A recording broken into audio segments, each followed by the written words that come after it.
अस्सलामुअलैकुम सामीन। 4 ज़िलक़ाइदा और 25 मई हैं। ख़बर का उन्वान है यूपी पुलिस का कमाल। ये वीडियो आप देख रहे हैं, ये कानपुर इलाके की 100 साला ज़ईफ़ा है। यूपी पुलिस ने इसके ख़िलाफ़ धमकी देने और रंगदारी की ज़बरदस्ती के तौर पर पैसे मांगने का मुकदमा दर्ज किया है। ख़बर और तफसील सुनें। कानपुर पुलिस ने 100 साला बुढ़िया के ख़िलाफ़ रंगदारी का मुकदमा दर्ज किया है।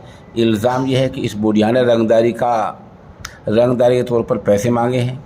पुलिस रिपोर्ट के मुताबिक करोस केस में एक ज़मीनी झगड़े में ज़ईफ़ा को मुलजिम बनाया गया है।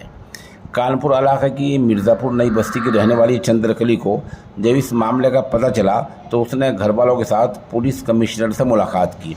अब मामले की जाँच हो रही है। सवाल यह है कि जो बुढ़िया न सिर्फ ठीक से चल फिर नहीं सकती और न ही सुन सकती है, तो रंगदारी के तौर पर रकम कैसे मांग सकती है और किस तरह धमकी दे सकती है ना उत्तर प्रदेश पुलिस का कमाल।